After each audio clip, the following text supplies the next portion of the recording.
आइए सुनते हैं मनु भंडारी जी की कहानी, एक कमज़ोर लड़की की कहानी। जैसे ही रूप ने सुना कि उसका स्कूल छुड़वा दिया जाएगा, वो मचल पड़ी। मैं नहीं छोड़ूंगी स्कूल। मैं साफ साफ पिताजी से कह दूंगी कि मैं घर में रह के नहीं पढ़ूंगी। घर में भी कहीं पढ़ाई होती है? बस चाहे कुछ भी हो जाए, मैं ये बात तो मानूंगी ही नहीं। आजकल कुछ बोलती नहीं हूँ तो इसका ये मतलब तो नहीं कि जिसकी जो मर्जी हो वही करता चले। वो मुट्ठियां भींच भींच कर संकल्प करती रही और पिता के आने की राह देखती रही। संध्या को जैसे ही पिताजी आए, वो सारा साहस बटोर कर अपने को खूब दृढ़ बनाकर उनके कमरे की तरफ चली। जैसे ही कमरे में घुसी, उसके पिताजी बोल पड़े, देखो रूप बिटिया, मैंने तुम्हारे लिए एक अच्छे से मास्टर जी की व्यवस्था कर दी है। वो कल से ही आके तुम्हें पढ़ाएंगे। आजकल यूं भी स्कूलों में क्या होता है, सिवाय उधम धाड़े के। घर में ही मन लगाकर पढ़ोगी तो 2 घंटे में ही 4 घंटे की पढ़ाई कर लोगी। और फिर हमारी रूप बिटिया बुद्धिमान भी तो बहुत है। 2 साल में बस मैट्रिक हो जाएगी। क्यों, ठीक है ना? रूप को लगा कि उसकी सारी दृढ़ता, सारा संकल्प बहा चला जा रहा है।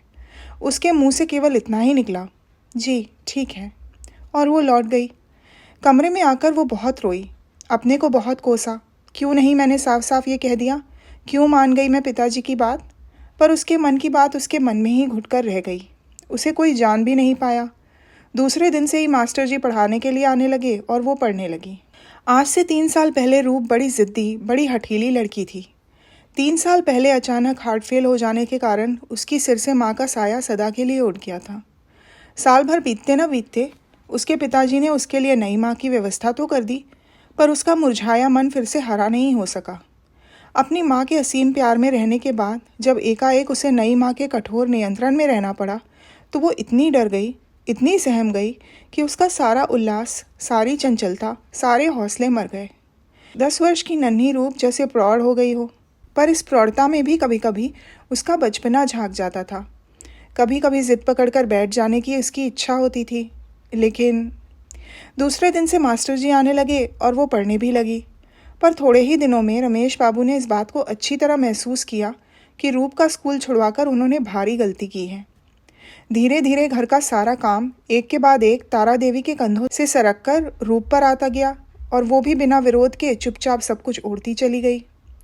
चंद दिनों में ही विद्यार्थी से वो पूरी गृहस्थिन बन गई। संध्या को ऑफिस से लौटकर जब वो रूप के क्लांत चेहरे को देखते तो उनका मन महसूस उठता। बहुत सोच विचार कर उन्होंने आखिर एक दिन तारा देवी से कहा, मास्टर जी कह रहे थे कि रूप की पढ़ाई ठीक से नहीं हो रही है। अरे तो पढ़ाई भी कोई रोटी है कि गटागट खा ली? मैंने तो पहले ही कहा था कि लड़कियों की बुद्धि घर संभालने की होती है। तुम ज़बरदस्ती ही किताबों में मगजमारी करवाओगे तो और क्या होगा?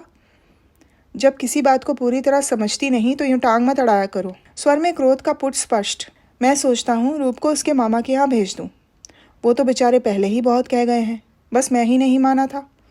अब सोचता हूँ भेजना ही ठीक होगा। उनके यहाँ भी कोई संतान नहीं है। दूसरे वहाँ लड़कियों की शिक्षा की अलग व्यवस्था भी है।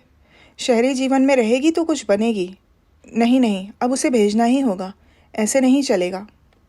कोई और समय होता तो तारा देवी शायद इस प्रस्ताव को कभी नहीं मानती, पर आज रमेश बाबू का रुख कुछ ऐसा था कि विरोध करने का साहस नहीं हुआ। केवल इतना ही कहा, तुम जानो और तुम्हारा काम जाने, और वो चली गई। जब रूप ने देखा कि मामा के यहाँ भेजा जा रहा है तो उसका मन विद्रोह कर उठा। मैं नहीं जाऊँगी मामा के यहाँ। अपना घर क्यों छोड़ूं?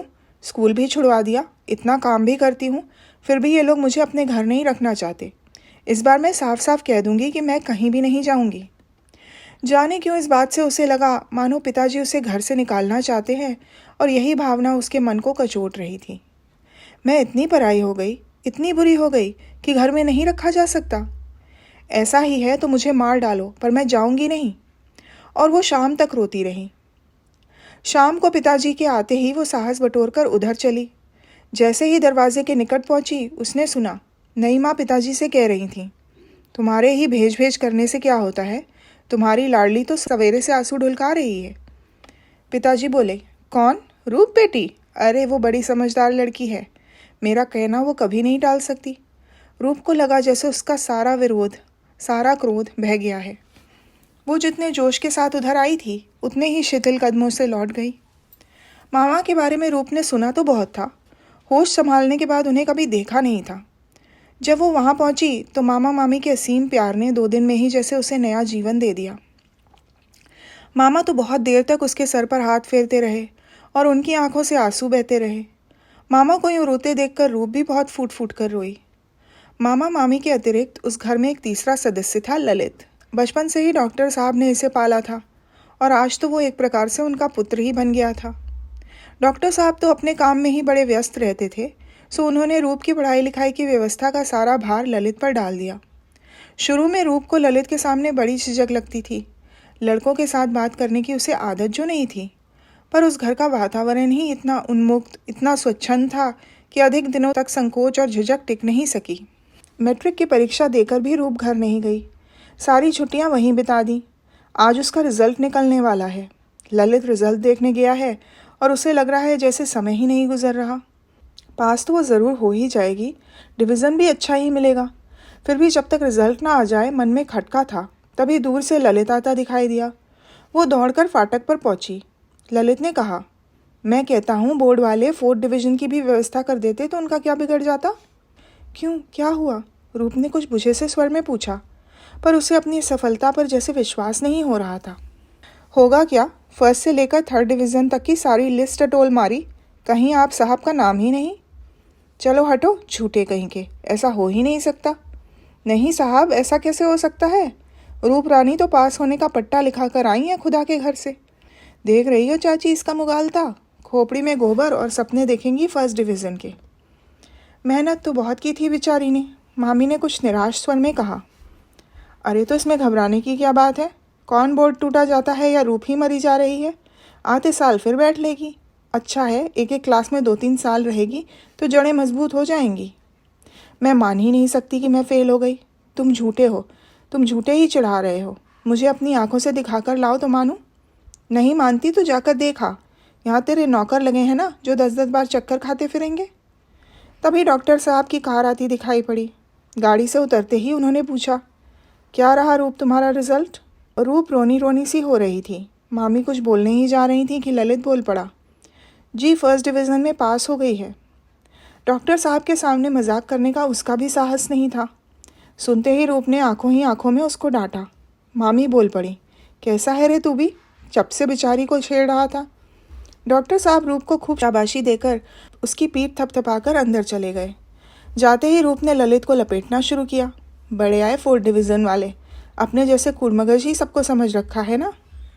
अच्छा, अब इतरा रही है। ये तो गनीमत समझ कि खून पसीना एक करके तेरे उसर दिमाग में भी थोड़ी अकल पैदा कर दी, वरना लुढ़कती ही नजर आती।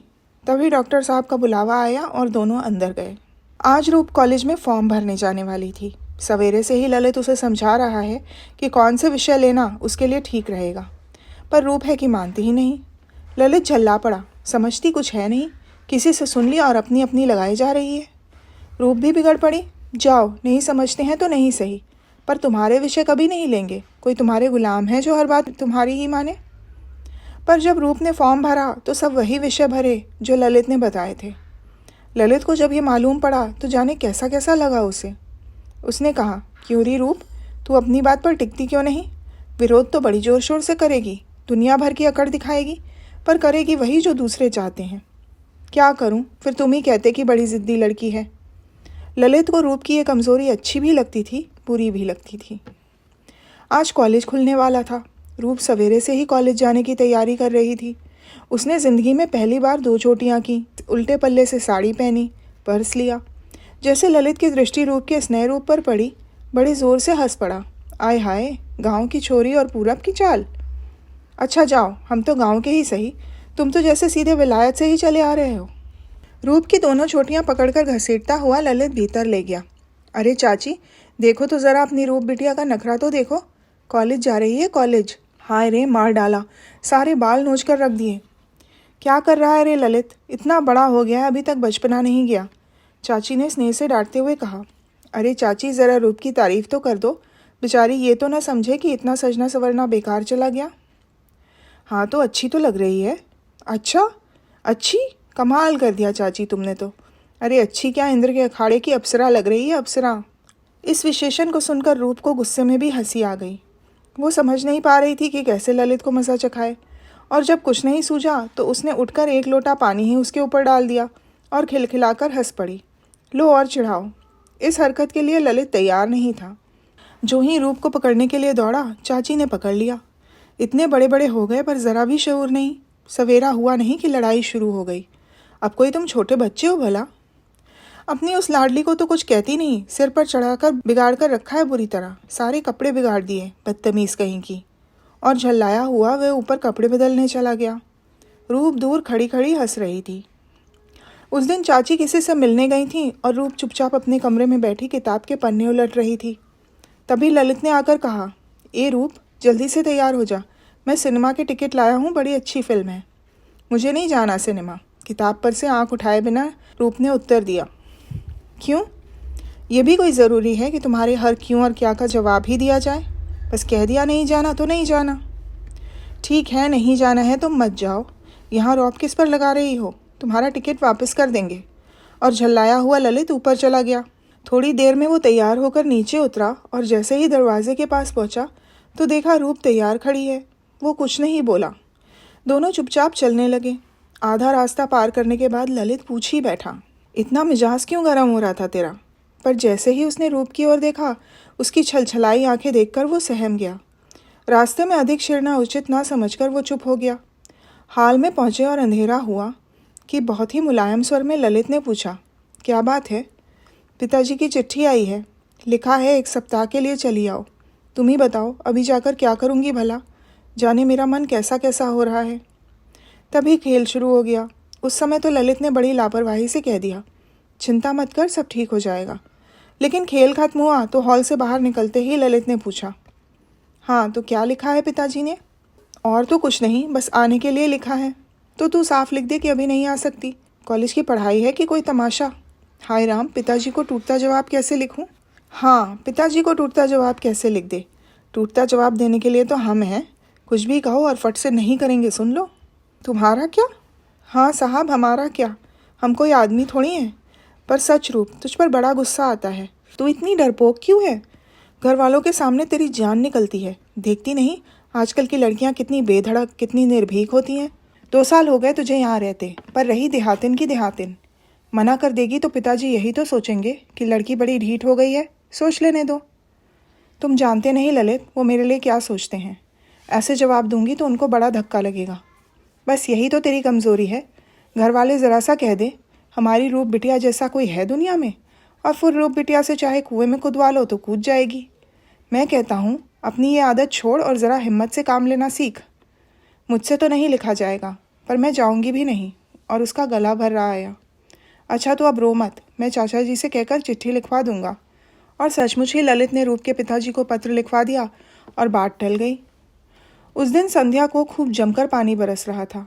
चाची पकौड़ी बना रही थी और रूप और ललित वहीं बैठकर खा रहे थे। ललित एकटक रूप के चेहरे को देख रहा था। ललित को यूं घूरते देख रूप बोल पड़ी, यूं घूर घूर कर क्या देख रहे हो मेरी तरफ? कभी देखा नहीं है क्या? ललित ने कहा, सोचता हूँ चाची, जिसने इसका नाम रूप रखा होगा वो नामकरण विद्या में काफ़ी अनाड़ी रहा होगा। इन देवी जी का नाम रूप हो, इससे बढ़कर नाम की और क्या विडंबना हो सकती है भला? चट से बोली रूप, मैं भी सोचती हूँ चाची, इनका नाम ललित किसने रख दिया भला? लालित्य तो इनकी खोपड़ी के ऊपर से ही निकल गया है। अच्छा, तो आपके भी पर निकल रहे हैं। देख रही हो चाची कैसे जीभ चलने लगी है। वो दिन भूल गई जब छुई मुई सी देहातन के वेश में यहाँ आई थी? भूलेंगे क्यों, याद है, पर अपनी तो कहो। क्यों मामी, कैसा हुलिया था इनका जब तुम इन्हें अनाथ आश्रम से ले आई थी? शायद मुंह की मक्खियाँ। वो वाक्य पूरा भी नहीं कर सकी थी कि ललित प्लेट और प्याला छोड़कर तमक्कर ऊपर चला गया। घबराकर चाची बोली, ये तूने क्या क्या डाला पगली? तू जानती नहीं इस बात से वो कितना दुखी हो जाता है। कितने ही सालों तक वो इस घर को किसी भी तरह अपनाने को तैयार नहीं था। ये तो पिछले 5-6 वर्षों से ही हमारा बनकर रह रहा है। अब तू ही उसे मना कर ला, जाते ही माफ़ी मांग लेना। और उन्होंने झट कढ़ाई उतार दी। महज मजाक के रूप में ये सब कुछ कह गई थी वो। ऐसा परिणाम होगा ये तो सोचा भी नहीं था। ललित के दुख की बात सुनते ही उसका मन भर आया। वो धीरे धीरे ललित के कमरे की ओर चली। दरवाजे पर पहुंचकर देखा ललित मेज़ पर दोनों हाथों के बीच सर डाले बैठा है। धीरे धीरे उसके पास पहुंची।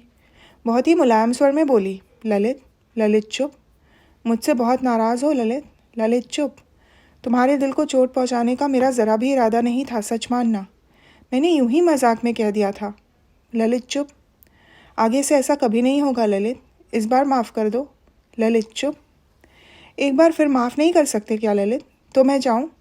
और एक गर्म बूंद ललित के हाथ पर चू पड़ी। लेकिन जाने कैसा पागलपन सा सवार हो गया था उस पर कि उसकी ओर बिना ध्यान दिए ही झटके से सिर उठाकर वो चीख उठा, जा जा चली जा, किसने रोक रखा है तुझे यहाँ पर? तू तो सनाथ है, क्यों माफ़ी मांगने आई है एक अनाथ लड़के से? और तड़ाक से एक पूरे हाथ का चाटा रूप के गाल पर जमा दिया। 2-3 क्षण तक कमरे में सन्नाटा छाया रहा। जब ललित ने बहुत ही मुलायम स्वर में पूछा, बहुत चोट आ गई रूप, तू इस समय यहाँ क्यों आई तू इस समय? और उसकी अपनी आंखें भी डबडबा आईं। रूप की आंखों से आंसू बहते रहे और ललित उसकी पीठ थपथपाता रहा, आंसू पोंछता रहा, पर बोला कोई कुछ भी नहीं। 3 वर्ष बीत गए।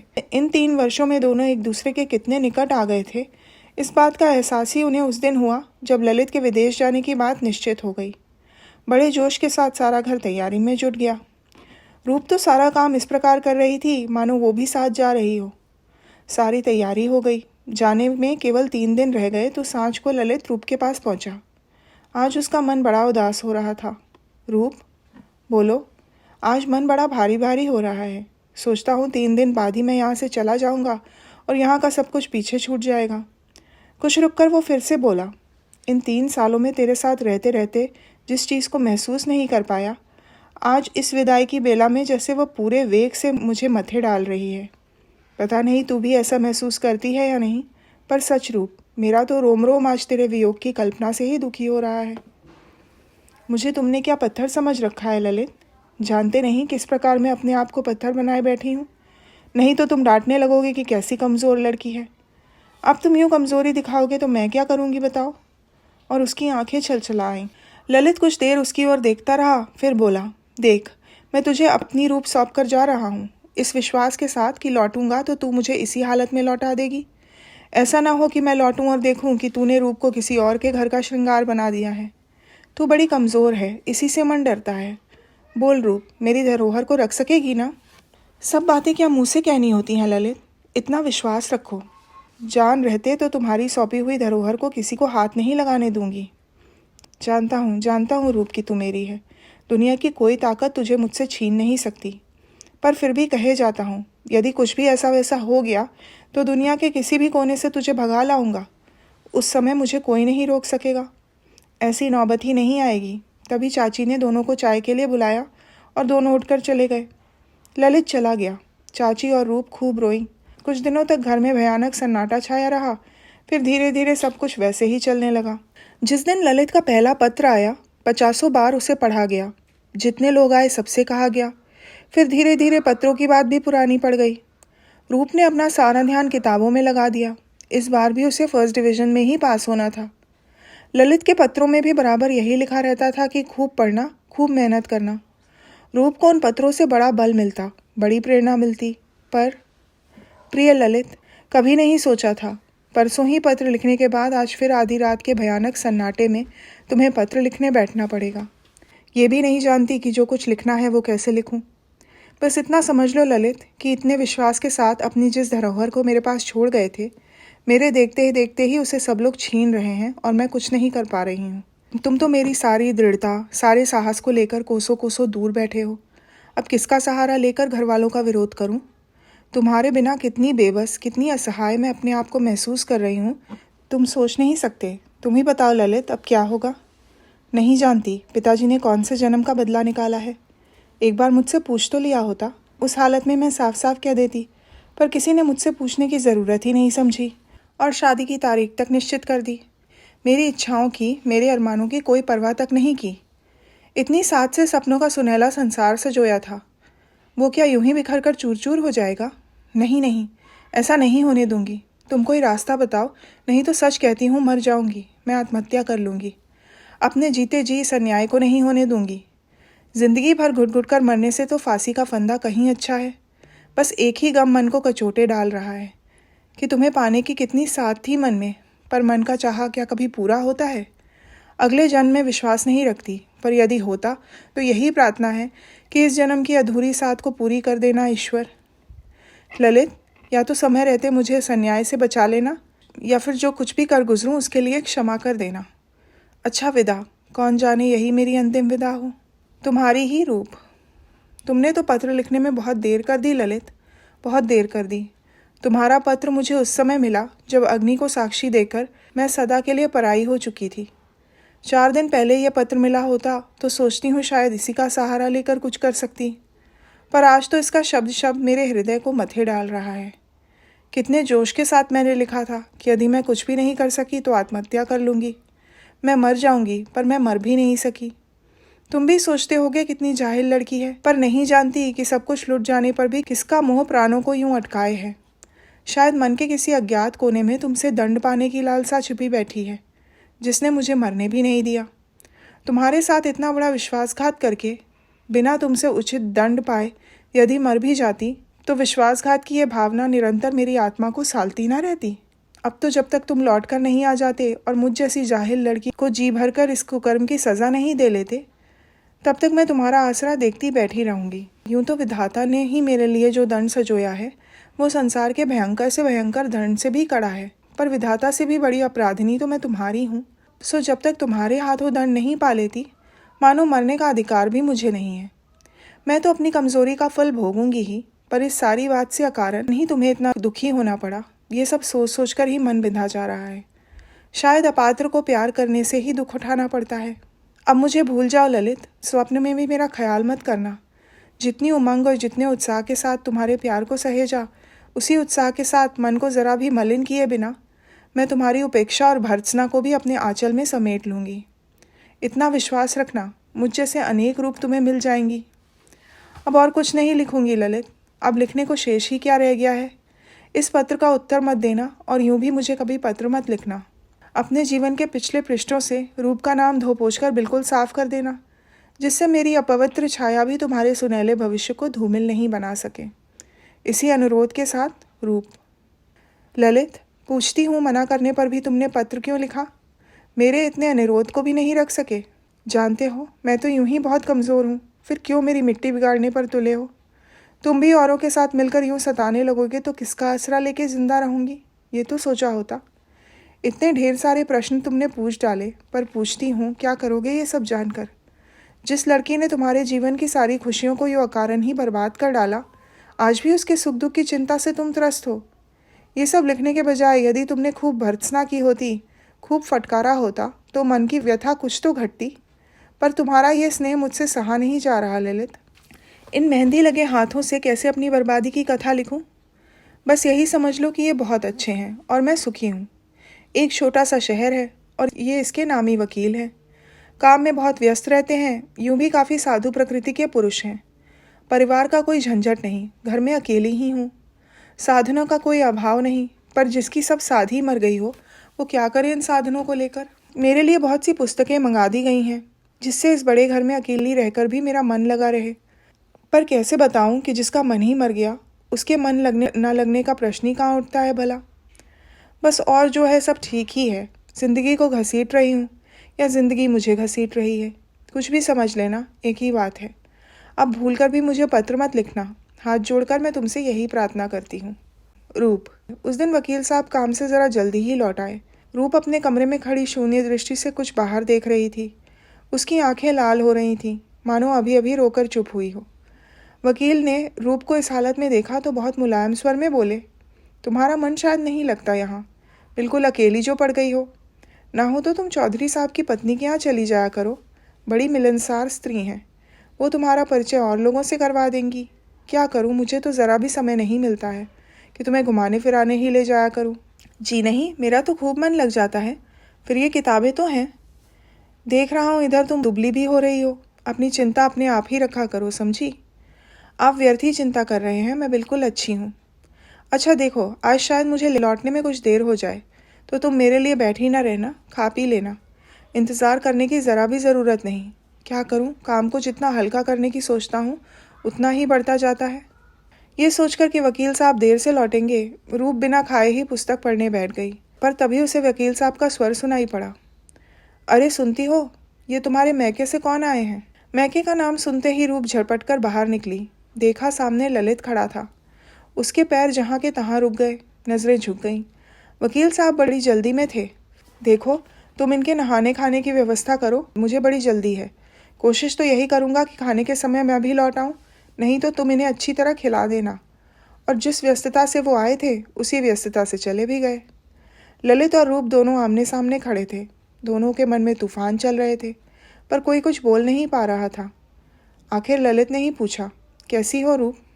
अच्छी ही हूँ, एक छोटा सा उत्तर देकर वो उसके नहाने खाने की व्यवस्था करने चली। नहा धोकर जब ललित तैयार हो गया तो रूप ने पूछा, आपके लिए खाना लगा दूँ? मैं आप कब से हो गया रूप? इतना परायापन तो न बरतो, नहीं तो यहाँ रहना मुश्किल हो जाएगा। वकील साहब क्या बहुत देर से आएंगे? उनका कुछ ठीक नहीं है, देर हो सकती है। अच्छा तो मुझे खाना दे दो। पर उसने जब सामने एक ही थाली देखी तो पूछा, और तुम? मैं बाद में खाऊंगी। वकील साहब के साथ? नहीं, सबके बाद में। पर अकेले तो मुझसे नहीं खाया जाएगा। तुम बैठी रहो और मैं खाऊं, ये कैसे हो सकता है? ले जाओ थाली, मैं भी पीछे ही खा लूँगा। ललित ने सारी बात इस ढंग से कही थी कि रूप की आंखों में सावन भादों की घटाएं उमड़ आईं। थाली परोसने के बहाने वो अंदर चली गई और फिर खूब अच्छी तरह से मुंह धोकर बाहर निकली। पर ललित कोई नादान बच्चा नहीं था। दोनों चुपचाप खाने बैठे। रूप की आंखें बार बार भर आती थीं। आज सवेरे ही उपन्यास की घटना ने उसके हृदय के किसी कोमल स्थल को बुरी तरह कचोट डाला था कि वो किसी प्रकार भी अपने आप पर काबू नहीं कर पा रही थी।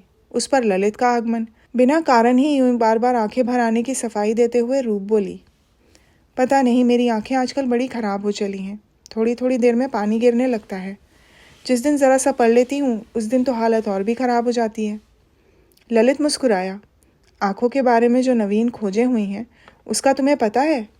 एकाएक दिल पर चोट लगने से आंखों से पानी बहने लगता है। आंखों का सीधा संबंध हृदय से बताया गया है। मेरे आने से तुम्हारे हृदय को भी कहीं। जिस आवेग को रूप इतने प्रयत्न से रोकी थी वो फूट पड़ा।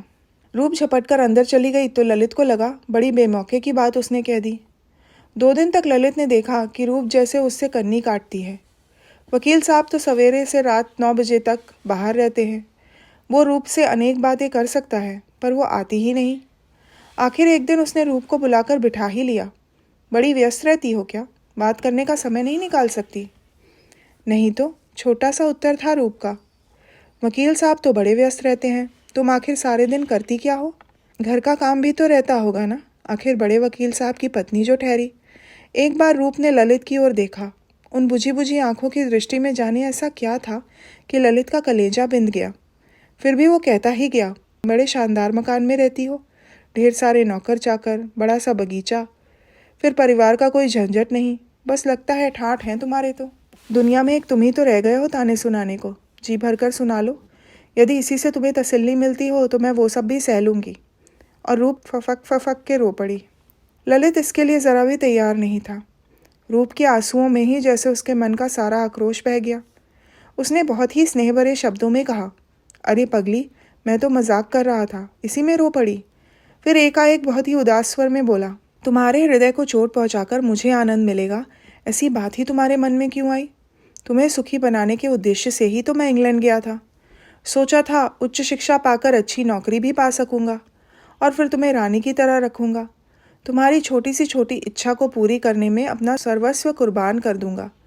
पर नहीं जानता था कि... बस करो ललित, क्यों मेरा खून जला रहे हो? वो सब बातें तो अब सपना हो गई। अब तो मुझे तुम दंड दो। तुम्हारे साथ जैसा विश्वासघात किया उसकी सज़ा तुम्हारे हाथों से पाना चाहती हूँ। ललित खामोश बैठा रहा। रूप सिसकती रही। तुम सुखी होती तो मैं अपने कलेजे पर पत्थर भी रख लेता, पर तुम्हारी हालत देखकर तो मेरा मन महसूस उठता है। इस तरह सिसक कर तुम कैसे अपनी ज़िंदगी बिताओगी? बोलो तो ज़रा।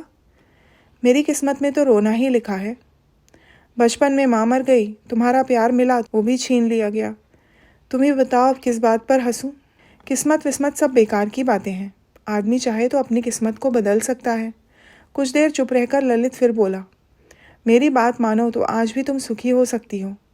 जिन बीती बातों को तुम सपना समझ रही हो वो आज भी सच हो सकती हैं। रूप की आंखों में प्रश्नवाचक चिन्ह साकार हो उठा। तुम मेरे साथ भाग चलो रूप, अभी कुछ नहीं बिगड़ा है। रूप की आंखें फटी की फटी रह गईं। तुम सुन रही हो मैं क्या कह रहा हूँ? मुझे नौकरी मिल गई है, मैंने मकान ले लिया है, बहुत मज़े में हम लोग रहेंगे। ये तुम क्या कह रहे हो ललित? जानते हो मेरी मांग में किसी और के सुहाग का सिंदूर है। अग्नि को साक्षी देकर मैं उनकी हो चुकी हूँ। ये सब बकवास है, थोथी बातें हैं। जानती हो, जाते समय मैं कह गया था कि यदि कुछ भी हो गया तो मैं दुनिया के किसी भी कोने से भगा कर ले जाऊंगा। समझ लो मैं उसी उद्देश्य से यहाँ आया हूँ। मेरे पीछे जो जिसके मन में आया उसने किया। अब जो मेरी मर्जी होगी मैं करूँगा, और तुमको मेरा साथ देना होगा रूप, देना ही होगा। आवेश में ललित का स्वर काँप रहा था। ये सब कैसे हो सकता है? कैसी पागलपन की बातें तुम कर रहे हो? पिताजी सुनेंगे तो क्या कहेंगे? सारी दुनिया सुनेगी तो क्या सोचेगी? ऐसा भी कहीं हुआ है आज तक? जहन्नुम में गई दुनिया और जहन्नुम में गए तुम्हारे पिताजी। पिताजी को बिटिया इतनी ही दुलारी होती ना तो यूँ कुएं में ना ढकेल देते। तुम्हारे पिताजी की भावनाओं का ख्याल है, दुनिया भर का ख्याल है, पर मेरे अरमानों, मेरी तमन्नाओं का कुछ ख्याल नहीं। मानो मैं आदमी नहीं, मिट्टी का लौंदा हूँ। तुम मुझसे दंड चाहती हो ना, तो समझ लो मैं ये दंड तुम्हें देना चाहता हूँ। मैं तुम्हें ले जाना चाहता हूँ, भगाकर ले जाना चाहता हूँ। उसका आवेश बढ़ता जा रहा था। नहीं नहीं ललित, इतना बड़ा दंड मुझे मत दो। ये सब मुझसे नहीं होगा, मुझसे कभी नहीं होगा। रूप सिसकती रही। बड़े स्नेह से रूप के बालों में उंगलियां फेरते हुए ललित ने कहा, समझ से काम ले रूप, ये जिंदगी यूं ही मिट्टी में मिला देने की वस्तु नहीं। फिर तेरे मन की हालत मैं तुझसे अधिक जानता हूँ। क्यों व्यर्थ में अपने को झुठलाने की कोशिश कर रही है? मेरी बात मान जा। नहीं ललित, ये मुझसे किसी भी तरह नहीं होगा। बहुत ही बुझे स्वर में ललित बोला, बड़ी आस लेकर आया था रूप, जाने क्यों तू जीवन का सबसे बड़ा दांव हार गई। फिर भी मेरा मन निराश नहीं हुआ था। सोचता था अपनी रूप को तो जिस क्षण चाहूँगा ले आऊँगा। बड़ा भरोसा था मुझे तुझ पर। लगता है आज सारे आसरे ही टूट गए। अब तुझे अधिक परेशान नहीं करूँगा, मैं लौट जाऊँगा। पर इतना तो बता दे रूप कि मैं रहूँगा कैसे, कैसे अपने दिन गुजारूँगा? तू चुप क्यों है, बोलती क्यों नहीं? और हारे हुए जुआरी की तरह ललित ने सिर अपनी बाहों में छुपा लिया। रोते रोते रूप बोली, क्या बोलूँ? तुम जो कहोगे वही करूँगी ललित, वही करूँगी। पूरे सप्ताह भर तक ललित रूप के मन को दृढ़ बनाता रहा। विदेश की स्त्रियों की स्वतंत्रता की बातें, तलाक, प्रेम और विवाह की बातें बताकर उसने उसे पूरी तरह समझा दिया कि जो कुछ भी वो करने जा रहे हैं वो किसी भी दृष्टि से अनुचित नहीं है। और रूप ने भी अपने आप को पूरी तरह तैयार कर लिया, खूब दृढ़ बना लिया। भविष्य के सुनहले स्वप्न उसके हौसलों को बढ़ावा देते और ललित की स्नेह सिक्त बातें इस दमघोटू वातावरण को छोड़ भागने की ललक पैदा करती। 7वें दिन ललित ने कहा, अच्छा रूप, कल रात को हम लोग चल देंगे। मैं सवेरे ही यहाँ से विदा लेकर धर्मशाला में जा टिकूंगा। तुम रात 12 बजे के करीब स्टेशन रोड वाले चबूतरे पर मुझे मिलोगी। समझी? डरोगी तो नहीं ना? डरूंगी क्यों? सच कहती हूँ ललित, तुम सामने रहते हो तो न जाने कहाँ का जोर आ जाता है। तुम इंग्लैंड न गए होते तो इतनी बड़ी ट्रेजिडी ही नहीं हुई होती। तुम्हारे साथ तो मैं दुनिया की बड़ी से बड़ी ताकत से भी लड़ सकती हूँ। जाने तुम्हारी सूरत में ऐसी कौन सी प्रेरक शक्ति। अच्छा, बड़ी बड़ी बातें ना बना अब। तू कुछ भी कहे, मेरा मन न जाने क्यों तुझे लेकर कभी आश्वस्त नहीं हो पाता। तू बड़ी कमज़ोर है। नहीं ललित, तुमसे दूर रहकर ही मैं कमज़ोर रहती हूँ। डरो मत, एक बार कमज़ोरी का फल भुगत चुकी हूँ। उससे जन्म भर के लिए सबक मिल गया। और सच पूछो तो जिस बात को पहले मैं स्वयं नहीं जानती थी, अब जान पाई हूँ। लिखने को मैंने चाहे तुम्हें लिख दिया कि तुमसे दंड पाने की प्रतीक्षा में बैठी रहूँगी, पर सच पूछो तो मन में कोई और ही साथ थी। जाने क्यों अनजाने ही मेरा मन ये आशा लगाए बैठा था कि तुम्हारे आते ही जैसे मेरे सारे दुख दूर हो जाएंगे, तुम मुझे इन झूठे बंधनों से मुक्ति दिला दोगे। सोचती हूँ यदि तुम आकर यूं ही चले जाते तो वो मेरे जीवन की सबसे बड़ी निराशा होती, सबसे बड़ा आघात होता। तो अब डरेगी तो नहीं ना, मैं निश्चिंत हो जाऊं? अरे ललित के रहते रूप किसी से नहीं डरती। दूसरे दिन सवेरे ही ललित वकील साहब और रूप से विदा लेकर नौकरों चाकरों को बख्शीश देकर विदा हो गया। रूप ने बड़े ही स्वाभाविक ढंग से उसे विदा किया। भविष्य के सपने देखते देखते ही रूप ने सारा दिन बिता दिया। कभी कभी मधुर कल्पनाएं उसके मन को मतवाला बना देती, तो कभी पिताजी, वकील साहब, नई माँ के क्रोधित चेहरे उसके मन को कपा देते। संध्या को वो उठी और एक अटैची में उसने 2-4 जोड़ी ज़रूरी कपड़े और कुछ रुपए रखे। यूं अपने को वो भरसक स्वाभाविक बनाए रखने की कोशिश कर रही थी। फिर भी आज घर की प्रत्येक हरकत को वो बड़ी चौकन्नी होकर देख रही थी। नौकर चाकर कहीं उसके विषय में ही तो नहीं बात कर रहे। इसी प्रकार 9 बज गए, वकील साहब नहीं लौटे। उसका मन अनेक प्रकार की आशंकाओं से भरने लगा। 9:30 बजे फिर भी वो नहीं आए। अब तो उसका दिल बुरी तरह धड़कने लगा। कहीं किसी ने ललित को तो नहीं देख लिया। ये ख्याल आते ही वो ऊपर से नीचे तक कांप उठती। समय के साथ साथ उसकी दिल की धड़कनें भी बढ़ती गईं। तभी वकील साहब आए। उसने पूछा, बड़ी देर कर दी आज आपने? उसका स्वर कांप सा रहा था। आज एक बड़ा पुराना मित्र मिल गया, उसी से बातें करने में देर हो गई।